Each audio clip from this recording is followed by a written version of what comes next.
காதல் ஆசை யாரை விட்டதோ உன்னுள்.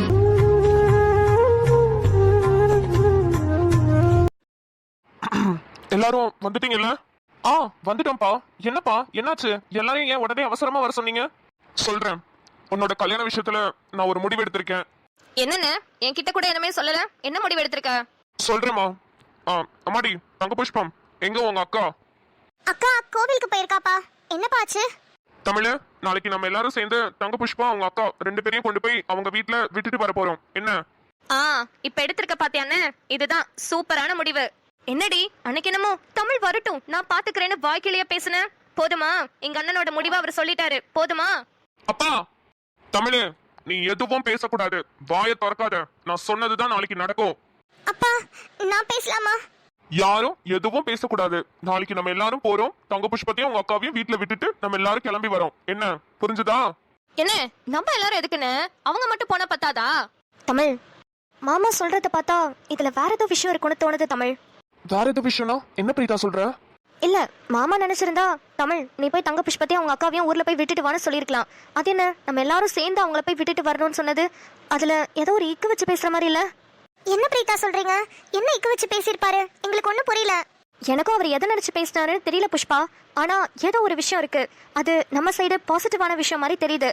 நீங்க எதுவும் பேசாம நாளைக்கு நம்ம ஊர்ல போய் பார்க்கலாம். வரல அப்படி இப்படின்னு ஏதாவது பிளான் பண்ணி சொதப்பிடாதீங்க. மாமா என்னவோ நல்ல விஷயமா பேசுற மாதிரி தான் எனக்கு தோணுது. நம்ம எல்லாரும் ஊர்ல போய் ஒரு எட்டி பார்த்துட்டு தான் வருவோமே. என்ன தமிழ், ஓகே தானே? சரி, நீ சொல்ற மாதிரி போய் தான் பாப்போம் என்னதான் நடக்குதுன்னு.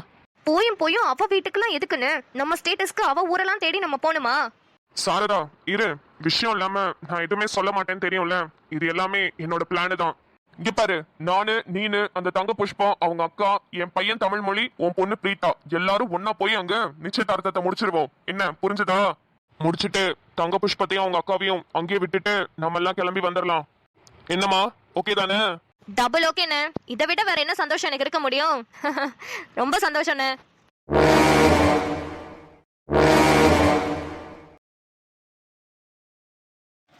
இந்த டேபிள்ல வச்சுட்டு ஓடிடலாம். அப்ப அம்மா வந்து பிரிச்சு பாப்பாங்கல்ல. மலரம்மா, இந்த லெட்டர்ல இந்திரனோட விருப்பம், அவனோட ஆசைன்னு எல்லாத்தையுமே பக்கம் பக்கமா எழுதி வச்சிருக்கேன். தயவு செஞ்சு படிச்சுட்டு அவனை மட்டுமாவது ஏத்துக்கோங்க. என்ன ஏத்துக்கலனா கூட பரவாயில்ல. மலரம்மா, நீங்க மட்டும் அந்த லெட்டரை படிச்சதுக்கு அப்புறமா இந்திரனை ஏத்துக்கல, நீங்க எவ்வளவு பெரிய கல் நெஞ்சக்காரின்னு எங்களுக்கு தெரிஞ்சிரும். அப்பா, உங்களுக்கும் தான். நீங்க லைட்டா எங்கள்கிட்ட பேசுறீங்க, அதெல்லாம் புரியுது. இருந்தாலும் மனசார எங்க கிட்ட மனசு விட்டு சந்தோஷமா பேசணும், புரிஞ்சுதா? சரி, ரொம்ப நேரம் ரூம்குள்ளேயே நிக்க வேணாம், கிளம்பலாம். இல்லனா மாட்டிப்போம். ஐயோ, மலரம்மா வந்துட்டாங்களே, செத்த. சுபா, என்னங்க வெயில்ல போயிட்டு வந்தது பயங்கர டயர்டா இருக்கு. அந்த ஏசியை போட்டு விடுங்க. கொஞ்ச நேரம் ரூம்குள்ளே இருந்தா தான் நிம்மதியா இருக்கும். என்னது, ரூமுக்குள்ளே இருக்க போறாங்களா? ஐயோ, இப்ப எப்படி நான் வெளியே போவேன்? சோதிக்காதீங்க, சோதிக்காதீங்க.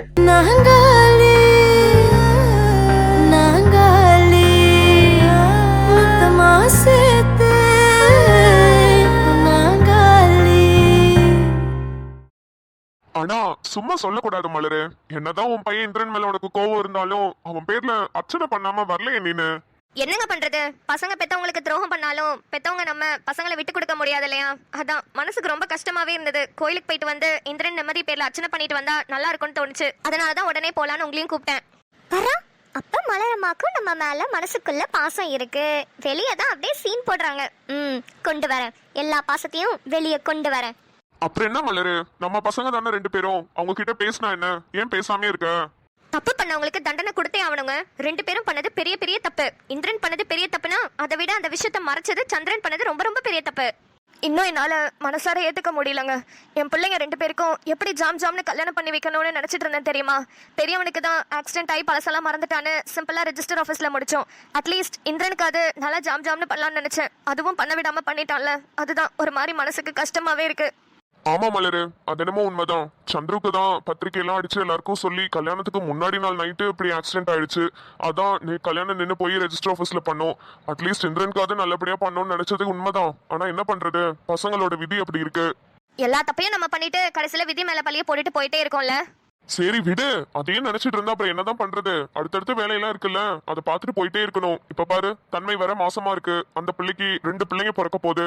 அப்படி இப்படின்னு சந்தோஷங்கள் அடுத்தடுத்து வரதானே செய்யுது. அதை நினைச்சிட்டு கொண்டாடிட்டு போயிட்டே இருக்க வேண்டியதுதான். வேணும்னா பிள்ளைங்க 2 பேரும் பிறந்தது வேணும்னா இப்படி பண்ணலாம். தன்மைக்கு வளைகாப்பு ஃபங்க்ஷன், குழந்தை பிறந்தோடனே பேர் வைக்கிற ஃபங்க்ஷன், அவங்களுக்கு காது குத்துற ஃபங்க்ஷன் எல்லாத்தையும் ஜாம் ஜாம்னு நடத்திடலாம். நீ ஒன்றும் கவலைப்படாத. ஆமாங்க, யார் என்ன சொன்னாலும் சரி, இந்த ஃபங்க்ஷன் எல்லாமே நான் பெருசா நடத்தாம விடவே மாட்டேன். ஆனா என்னதான் இருந்தாலும் கல்யாணம்னு ஒண்ணு வரும்போது அது ஒரு தனி சந்தோஷம் தானே. இப்ப என்ன, நாங்க மறுபடியும் கல்யாணம் பண்ணிக்கணும் அதுதானே மலரம்மா? ஒன்றும் பிரச்சனை இல்லை, மறுபடியும் நாங்க கல்யாணம் பண்ணிக்கிறோம். ஒரு பெரிய மண்டபமா பிடிச்சு எல்லாரையும் கூப்பிட்டு ஜாம் ஜாம்னு நடத்திடுவோம். ஆனா மலரு, நம்ம பசங்கள்ட்ட எல்லாம் நம்ம பேசாம இருக்கிறோம்னா வீட்டுக்கு வந்த மருமக கிட்டையும் நம்ம பேசாம இருக்கோமே. 2 பேருமே நல்ல பிள்ளைங்க மலரு. தன்மையும் சரி, நிம்மதியும் சரி. அக்கா தங்கச்சியா இருந்தாலும் 2 பேரும் இவ்வளவு மரியாதையா நடந்துக்கிறாங்கல்ல, அவங்க கிட்டயாவது பேசலாம்ல. என்னங்க, உங்களுக்கே நல்லா தெரியும் எனக்கு பொம்பளை பிள்ளைங்கன்னா எவ்வளவு பிடிக்கும்னு. ரொம்ப ஆசைப்படுவேன்ல. ஆனா எனக்கு பொம்பளை பிள்ளை இல்லையேன்னு நான் எவ்வளவு வருத்தப்பட்டிருக்கேன். 2 மருமகங்களையும் நான் எவ்வளவு நல்லா பாத்துக்கணும்னு நினைச்சிருக்கேன். அவ்வளவு ஆசைப்பட்ட நானே பேசாம இருக்கேன்னா என் மனசுக்குள்ள எவ்வளவு பாதிப்பா இருக்கும்.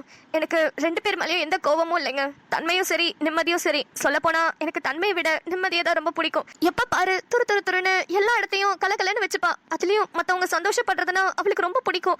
நிம்மதியை எனக்கு ரொம்ப ரொம்ப பிடிக்குங்க. தன்மை ஒரு விதமான நல்ல பொண்ணு. அவ நல்ல சாஃப்டா, எல்லார்கிட்டயும் அன்பா, அவ்வளவு நல்லா நடந்துப்பா. நிம்மதி எல்லாரையும் சந்தோஷமா கலகலன்னு வச்சுக்கணும்னு நினைப்பா. சம்பந்தியமா 2 பொண்ணுங்களையும் முத்து மாதிரி வளர்த்து வச்சிருக்காங்க. இது வரைக்கும் 2 பேரும் யார்கிட்டயும் கோவப்பட்டு எதிர்த்து பேசி கூட நான் பார்த்ததில்ல. அந்த அளவுக்கு அவ்வளவு மரியாதையா பெரியவங்களுக்கு எல்லாம் மரியாதை கொடுத்து பேசுங்க. மலரம்மா, அப்புறம் என்ன மலரு, இவ்வளவு தூரம் 2 பேரையும் புரிஞ்சு வச்சிருக்க, அப்புறம் பேசாம இருக்க? பொம்பளை பிள்ளைங்க 2 பேர்கிட்டயும் பேசணும்னு ரொம்ப ரொம்ப ஆசையா இருக்குங்க. என்னைய மலரம்மா மலரம்மான்னு கூப்பிடும் போது அவ்வளவு ஆசையா இருக்கு எனக்கு. ஆனா என்னமோ தெரியல, என்னை ஏமாத்திருச்சிங்களேன்னு கொஞ்சம் வருத்தமா இருக்கு. மலரு, உண்மையா சொல்லணும்னா நீயும் சரி நானும் சரி 2 பேருமே வாழ்ந்து முடிச்சிட்டோம். இனிமே நம்மளோட காலம் ரொம்ப கம்மி மலரு. நம்ம வாழ போறது என்னமோ இன்னும் கொஞ்ச நாள் தான். நம்ம வாழ்ந்து முடிக்கிறதுக்குள்ள நம்ம பேர பிள்ளைங்களோட, நம்ம பசங்க, நம்ம மருமகன்னு எல்லார் கூடயும் சந்தோஷமா இருக்கணும்னு நினைக்கிறேன் மலரு. அதுக்காகவாது நம்ம பிள்ளைங்கள்ட்ட நம்ம பேசிடுவோமே. எதுக்கு இப்படி தேவையில்லாத வீம்பலாம்? ஆமாங்க, நம்மளுக்கும் வயசாயிடுச்சுல. இன்னைக்கோ நாளைக்கோன்னு இருக்கோம். என்னைக்கு போய் சேர போறோமோ தெரியல. அந்த ஆண்டவனுக்கு தான் தெரியும். நம்ம 2 பேரும் போய் சேர்ந்ததுக்கு அப்புறம் பிள்ளைங்களாம் நல்லா சந்தோஷமா இருக்கணும். ஒருத்தருக்கு ஒருத்தர் அடிச்சுக்காம ஒற்றுமையா இருக்கணும். அவங்களுக்கு வர பிள்ளைங்களும் நல்ல சந்தோஷமா நிம்மதியா இருக்கணும். இவங்க எல்லாரும் சந்தோஷமா கீழே இருந்து வாழ்ற வாழ்க்கைய நம்ம மேல இருந்து பார்த்து ஆசீர்வாதம் பண்ணணுங்க. மலரு, அழுவாத. இரு, எதுக்கு இவ்வளவு எமோஷனல் ஆகுற? இரு, தண்ணி எடுத்துட்டு வரேன். தண்ணியை குடி.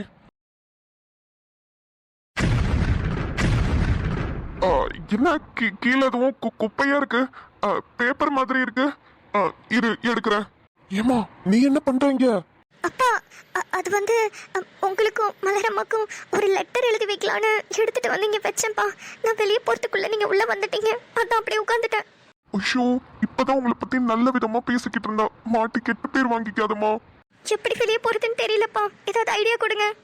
சரி, நான் மலரை வெளியே கூட்டிட்டு போறேன். நீ கடகடன்னு உங்க ரூம்க்கு ஓடி போயிரு. என்ன? சரிப்பா. மலரு, இங்க தண்ணி இல்ல. வாயேன், கிச்சன்ல போய் குடிச்சிட்டு வரலாம். இல்லங்க, எனக்கு தண்ணி தாகடிக்கல. நான் இப்படி கொஞ்ச நேரம் படுத்துக்கிறேன். ஆனா எனக்கு தாகடிக்குதே. தாகடிச்சா போய் குடிங்க. யாரு வேணான்னு சொன்னா? இல்ல, எனக்கு தண்ணி வேணாம், காஃபி வேணும். என்னது, காஃபியா? இந்த அடிக்கிற வெயில்லையா? ஏங்க பேசாம போங்கங்க. என்னை வேலை வைக்கிறதுக்குன்னே இருக்கீங்களா? போயிருங்க பேசாம. இல்ல, தெரியாம கேட்டுட்டேன். காஃபி வேணாம், ஜூஸ் நல்லா ஐஸ் எல்லாம் போட்டு ஜில்லுன்னு அடிக்கிற வெயிலுக்கு நல்லா இருக்கும்ல, குளு குளுன்னு. ஷோ, என்னங்க நீங்க இப்பதான் வந்து ஏசியை போட்டு உட்கார்ந்த உடனே வேலை வைக்கிறீங்களே. போங்க, கிச்சன்ல வள்ளி இருப்பா, அவகிட்ட கேளுங்க. இல்லனா நிம்மதி தன்மைன்னு இத்தனை பேர் இருக்காங்கல்ல, யார்கிட்டயாவது கேளுங்க, போட்டு கொடுப்பாங்க. நீங்க தான் எல்லாத்தையும் பேசுறீங்களே. என்ன மலரு, யார் எனக்கு ஜூஸ் போட்டு கொடுத்தாலும் உன் கையால போட்டு கொடுக்கற மாதிரி வருமா? அது ஒரு தனி டேஸ்ட் மலரு. என் பொண்டாட்டினா ஜூஸ் எல்லாம் அப்படி போடுவா. அதான் மலரு உன்னை கூப்பிடுறேன், வா மலரு. சமையலே ஒழுங்கா செய்ய மாட்டேன்னு சொல்லிட்டு தானே சமைக்கிறதுக்கு ஒரு ஆள் வச்சிருக்கீங்க. அப்புறம் என்ன, ஜூஸ் மட்டும் நான் போட்டு கொடுத்தாதான் நல்லா இருக்கும்னு சொல்றீங்க? ஐயோ மலரு, நீ சாம்பார ரசம் மாதிரி வைப்ப, ரசத்தை பச்சை தண்ணி மாதிரி ஊத்துவ. ஆனா ஜூஸ லூஸ் மாதிரி போடுவ. இல்ல, ஜூஸ் மாதிரி போடுவேன்னு சொல்ல வந்தேன். என்ன ஏதோ சத்தம் கேக்குது? அது ஒண்ணும் இல்ல மலரு, இப்ப பெருச்சாலின்னு நினைக்கிறேன். அதான் சத்தம் கேக்குது. பெருச்சாலியா? நம்ம பெட்ரூம்லயா? ஆமா மலரு, நான் காலையில கூட பார்த்தேன், அடிக்க மறந்துட்டேன். வந்து அடிக்கலாம்னு நினைச்சேன், மறந்தே போச்சு. இல்லையே, பெருச்சாலி கலகலகலன்னு சிரிக்கும். இது ஒரு மாதிரி சிரிப்பு சத்தமால கேட்டுச்சு. அது இது கொஞ்சம் வளர்ந்த பெருச்சாளி, அதான் கலகலன்னு சிரிக்குது. சரி நீ இறங்கி வா, எனக்கு வந்து ஜூஸ் போட்டு கொடு, எனக்கு பசிக்குது மலரு. ஐயய்யய்ய எதுக்கு இப்படி உயிரை வாங்குறீங்க? சரி போங்க, போய் போட்டு தரேன் போங்க. என்னைய வாயவே பார்த்துட்டு நிக்கிறீங்க? அதான் போட்டு தரேன்னு சொல்லிட்டேன்ல, போங்க. இல்ல நீ முதல்ல போ. எப்போதுமே பொண்டாட்டி என்ன சொல்றாங்களோ அதுக்கு வழி முடிஞ்சுதான் புருஷன் எல்லாம் போகணும்னு சொல்லுவாங்க. நீ போ, உன் பின்னாடியே நான் வரேன். என்னமோ சரியில்லையே, என்ன இன்னைக்கு ரொம்ப ஓவரா பேசுறீங்க?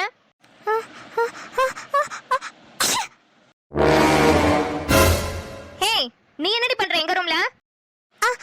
அது வந்து மலரம்மா, நானு அது வந்து ஹோ, நீங்க தான் அந்த கலகலகலன்னு சிரிச்ச பெருச்சாலியா? உங்க மாமனாரு உங்களை காப்பாத்துறதுக்காக தான் என்ன ஜூஸ் போடு பீஸ் போடுன்னு சொல்லிக்கிட்டு இருக்காரா? அது வந்து இல்ல மலரம்மா. ஃபர்ஸ்ட் உனக்கு என்ன எங்க ரூம்ல வேலை? நீ எப்ப எங்க ரூம்குள்ள வந்த? என்ன என்ன எடுக்கிறதுக்கு வந்த சொல்லு. என்ன மாமியாரே, என்ன எடுக்கிறதுக்கு வந்தேன்னு கேக்குறீங்க? என்ன ரூம்குள்ள மூட்டை மூட்டையா தங்கமும் வைரமும் பதுக்கி வச்சிருக்கீங்களா? ஏய், நான் என்னமோ பதுக்கி வச்சுட்டு போறேன், அது எதுக்குடி உனக்கு? நீ எதுக்கு ஃபர்ஸ்ட் என் ரூம்குள்ள வந்த அத சொல்லு. வீட்டுக்குள்ள விட்டு கொஞ்சம் இடம் கொடுத்தா ரூமுக்குள்ளே வந்துட்டியா நீனு? என்ன என்ன என்ன என்ன நான் என்ன தெருவுல போறவளா? வீட்டுக்குள்ள வச்சு இடம் கொடுத்துட்டேன்னு பேசுறீங்க? வார்த்தை வார்த்தை முக்கியம் மாமியாரே. ஏய், முதல்ல மாமியாரேன்னு கூப்பிடுறத நிறுத்து, எரிச்சலா இருக்கு கேக்குறதுக்கு. முதல்ல இவனை சொல்லணும். ஏய் இந்திரன், டேய் இந்திரன் இங்க வா. இன்னைக்கு இருக்கு, அவன் வரட்டும், அப்புறம் பேசிக்கிறேன். யாரு? உங்க பையன் தவளை வாயன் தானே? நல்லா இழுத்து போத்திட்டு ஏசி போட்டு தூங்கிட்டு இருக்கான், போய் பாருங்க. அவன் அதுக்கு மட்டும்தான் லாய்க்கு. புள்ள வளர்த்து வச்சிருக்காங்க, புள்ள நல்ல லட்சணமா திங்கிறது தூங்குறது, இதை தவிர வேற ஒண்ணும் தெரியாது. ஏய், உன்னை அன்னைக்கே சொல்லிருக்கேன் என் பையன் அப்படி பேசாதன்னு. உன் புருஷன் தானடி, நீ அவன் கையில இருந்து தாலியை வாங்கி கட்டிக்கிட்ட தானே, அப்புறம் எதுக்கு இப்படி மரியாதை இல்லாம பேசுற? எது உங்க ரெண்டாவது பையன்? அந்த கிறுக்கு கூமட்டைக்கு நான் மரியாதை வர கொடுக்கணுமா? இங்க பாருங்க மாமியாரே, உங்ககிட்ட நான் அன்னைக்கு பீச்லயே சொல்லிட்டேன், இந்த தவளை வாயன் கூட என்னால குடும்பம் நடத்த முடியாதுன்னு. நீங்க தான் வீட்டுக்கு வந்து நான் எல்லா பஞ்சாயத்தையும் பண்ணி வைக்கிறேன்னு சொன்னீங்க. வீட்டுக்கு வந்ததுல இருந்து எதுவுமே பேசல. இதுக்கு மேலாம் உங்க பையன் கூட என்னால வாழவே முடியாது. நீங்களாச்சும் உங்க பையனாச்சு, நீங்களே உங்க பிள்ளைய வச்சுக்கோங்க. வேற கல்யாணம் பண்ணி கொடுக்கறதா இருந்தா பண்ணிக்கங்க. நான் டைவர்ஸ் கொடுத்துட்டு நான் பேசாம போயிட்டே இருக்கேன். ஹோ, அப்படியா? சரி, இப்ப என்ன, உன்னால அவன் கூட வாழ முடியாது அப்படிதானே? ஆமா. என்னங்க, சீக்கிரம் ஒரு டைவர்ஸ் நோட்டீஸ்க்கு ரெடி பண்ணுங்க. 2 பேரையும் டைவர்ஸ் பண்ணி விட்டுட்டு இந்திரனுக்கு வேற ஒரு நல்ல பொண்ணை பார்த்து கல்யாணம் பண்ணி வச்சிடலாம். இங்க பாருங்க மாமியாரே, ஒரு நிமிஷம். ஃபர்ஸ்ட் அவன்கிட்ட பேசி கொஞ்சம் பஞ்சாயத்து பண்ணுங்க. அவனை நினைச்சாலும் கொஞ்சம் பாவமா தான் இருக்கு. ஏன்னா என்ன தவிர ஒரு இளிச்சவாயி அவனுக்குலாம் கிடைக்கவே மாட்டான். எந்த பொண்ணா இருந்தாலும் ஒரு செகண்ட், ஒரு மில்லி செகண்ட் கூட அவன் கூட வாழாது, ஓடிடும். அதனால தான் சொல்றேன், உங்களோட நல்லதுக்காக தான் சொல்றேன். அவன்கிட்ட போய் கொஞ்சம் பஞ்சாயத்து பண்ணி பாருங்க. ஏய், என் கூட வா. ஹை, மலரம்மா இந்திரன் கிட்ட பேச போறாங்க, ஜாலி. எல்லாரும் வாங்க. ஆனா எதுக்கு எல்லாரும் வந்திருக்கீங்கன்னு ஒன்றும் விவரம் புரியல. எனக்கு தம்பியை நல்லா தெரியும், அவக தான் ரொம்ப நாளா நம்ம வீட்டுல இருந்தாக. மத்தபடி அவங்க அப்பா ஏன் தாம்பாள தட்டோட வந்திருக்காரு ஒன்னும் விளங்கலையே. எப்படி விளங்கும்? கிராமத்துல நல்லா ஹாயா காலை நீட்டி போட்டு உட்காந்துக்கிட்டு உன் பொண்ணு அங்க சிட்டிக்கு அனுப்பி விட்டு மாசம் 2 லட்சம் ரூபாய் சம்பளம் வாங்குற பையனை நல்லா மடக்கி எப்படியாவது கல்யாணம் பண்ணி இழுத்துட்டு வா, இங்க நம்ம குடும்பத்தோட செட்டில் ஆயிடலாம் பிளான் போட்டவ தானே நீனு. உனக்கு எப்படி விளங்கும்? ஏங்க, வார்த்தை அளந்து பேசுங்க. என்ன இஷ்டத்துக்கு நீங்க பாட்டுக்கு பேசிட்டு இருக்கீங்க? தமிழோட அத்தன்ற ஒரே காரணத்துக்காக கொஞ்சம் அமைதியா பேசுறேன், இல்லனா இங்க நடக்கிறதே வேற. நடக்கிறதே வரனா என்னடி பண்ணுவ? என்ன பண்ணுவ? உன்னால என்ன பண்ண முடியும்னு கேக்குறேன். அத்தை, வார்த்தை அளந்து பேசுத்த. அந்த பிள்ளை ஒன்னும் என்ன காதலிக்கிறேன்னு வந்து நிக்கல. நான் தான் அந்த பிள்ளைகிட்ட ஃபர்ஸ்ட் என் காதல சொன்னேன். தமிழ்மொழி, உனக்கு ஒண்ணும் தெரியாது, நீ வாயை மூடிட்டு. நான் இங்க பேசிட்டு இருக்கேன்ல. இங்க பாருங்க, நீங்க என்ன ரொம்ப அசிங்கப்படுத்தி பேசியிருக்கீங்க. என் வீட்டுக்குள்ளேயே வந்து நின்னு எங்களையவே அசிங்கமா பேசுறீங்க. இதுவே வேற யாராவது இருந்தா விளக்கமாறு பிஞ்சிருக்கும். ஏதோ அந்த பையனுக்காக நான் பாத்துட்டு நிக்கிறேன். ஏய், என்ன சொன்ன? விளக்கமாறு பிஞ்சிருக்குமா? நான் யாரு, என்னோட ஸ்டேட்டஸ் என்ன, என்னோட பவர் என்னன்னு தெரியாம பேசிட்டு இருக்க. ஏய், நீ எந்த கொம்பாதி கொம்பனா வேணா இருந்துட்டு போ. அதெல்லாம் ஓ ஊரு ஓ வீட்டோட வச்சுக்கோ. என் ஊரு என் வீட்டுல வந்து இந்த வேலையெல்லாம் காட்டிட்டு இருக்காத. ஆஞ்சு போடுவேன், ஆஞ்சு. என்னன்னு நான் தான் அப்பவே சொன்னல, இவளுக்கு எல்லாம் தர லோக்கலான ஆளுங்க, இவளுக்கு எல்லாம் மரியாதை கொடுத்து நம்ம போவே கூடாதுன்னு சொன்னா இல்லையா? நீ தான் தட்ட தூக்கிட்டு வந்து இவளுக்கு கண்ணு முன்னாடி நின்னுட்டு இருக்க. நம்ம தமிழ் மொழிக்கும் பிரீதாக்கும் நிச்சயம் பண்ணணும்னா வேற எங்கேயாவது நல்ல இடத்துல பெரிய மண்டபமா பார்த்து 1000 பேரை கூப்பிட்டு நிச்சயம் பண்ணிட்டு இருக்கலாம். ஆனா எதுக்குன்னு இந்த கிராமத்துல, அதுவும் இவளுக்கு கண்ணு முன்னாடி இவளுக்கு வீட்டுல வந்து பண்ணணும்னு ஒத்த கால நின்னுட்டு வந்த? சாரதா, இருமா, கொஞ்சம் பொறுமையா இரு. வணக்கங்க, நான் தமிழ் மொழியோட அப்பா. முதல்ல என் தங்கச்சி உங்களை தப்பா பேசினதுக்காக எங்களை மன்னிச்சிடுங்க. இவன் என்ன மன்னிப்பெல்லாம் போய் கேட்டுட்டு இருக்கான்? ஐயோ பரவாயில்லைங்க. உங்ககிட்ட எதுவுமே சொல்லாம எல்லாரும் இப்படி திடீர்னு கிளம்பி வந்து தட்ட தூக்கிட்டு வந்து நிக்கிறது கொஞ்சம் உங்களுக்கு அதிர்ச்சியா தான் இருக்கும்.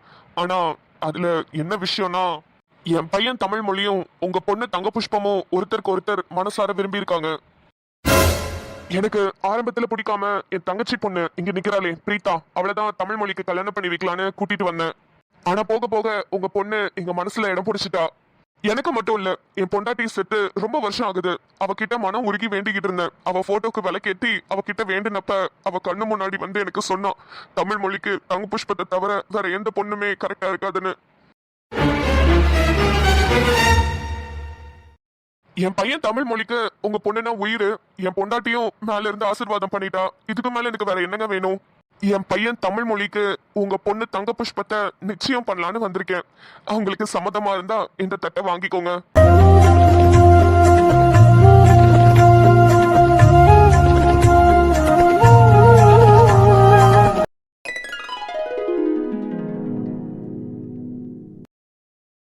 என் பொண்ணுங்க 2 பேரும் தான் எனக்கு எல்லாமே. அவங்க சந்தோஷம் தான் என் சந்தோஷமும். அவங்க 2 பேருமே இந்த கல்யாணத்துக்கு சம்மதிக்கும் போது எனக்கு வேற என்னங்க வேணும்? நான் ரொம்ப ரொம்ப சந்தோஷமா இந்த நிச்சயத்தட்டை வாங்கிக்கிறேன்.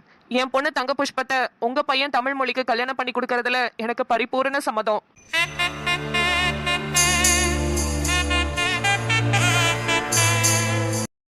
அண்ணே அண்ணே அண்ணே அண்ணே அண்ணே தெரியும் சாரதா, நீ கோபப்பட்டு என்கிட்ட கத்துவேன்னு எனக்கு நல்லாவே தெரியும். எதுக்காக நீ இப்ப கத்துறனோ தெரியும். நானே அதுக்கு பதில் சொல்லிடுறேன். வீட்டுல ஒண்ணு சொன்னேனே, இங்க வந்து வேற ஒன்னா பண்றானேன்னு தானே நினைக்கிறேன். நான் வீட்டுல உன்கிட்ட என்ன சொன்னேன்னு தெளிவா யோசிச்சு பாரு.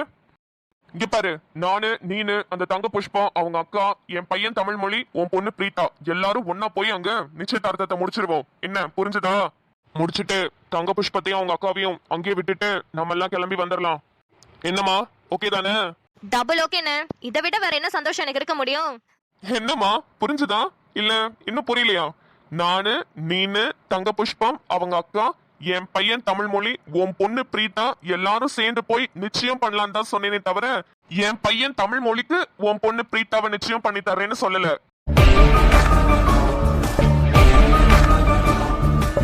ஆனா உன்னை என் தங்கச்சின்னு சொல்றதுக்கே நான் அவமானப்படுறேன். ஏற்கனவே கல்யாணம் ஆன பிரீதாவை அவ வீட்டுக்காட்ட இருந்து பிரிச்சு ஏன் போய் என்னோட கல்யாணம் பண்ணி வச்சு என் சொத்தையெல்லாம் ஆட்டே போடலாம் தானே நினைச்ச நீனு? என்னடா நம்ம பிளான் பண்ணது எப்படி இவனுக்கு தெரிஞ்சதுன்னு தானே யோசிக்கிறேன். நேற்று நைட்டு பிரீதா எல்லா உண்மையும் என்கிட்ட வந்து சொல்லிட்டா. தமிழு, அப்பா போப்பா, போய் என் மருமக தங்க புஷ்பத்தை கூட்டிட்டு வா. சரிங்கப்பா.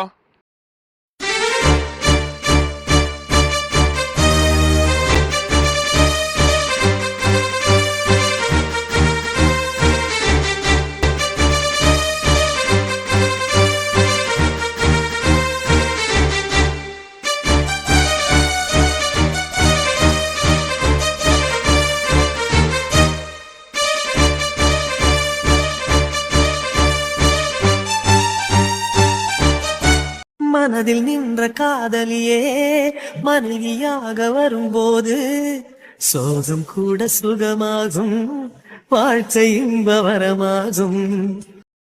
வணக்கம் மக்களே, இன்னைக்கு ஏப்ரல் 22 KS வெங்கடேஷ் டியரோட அம்மா ஜெயந்தி அம்மாக்கு அணுச்சுட்டி கார்ட்டூன் சார்பாக இனிய பிறந்த நாள் நல்வாழ்த்துக்கள்.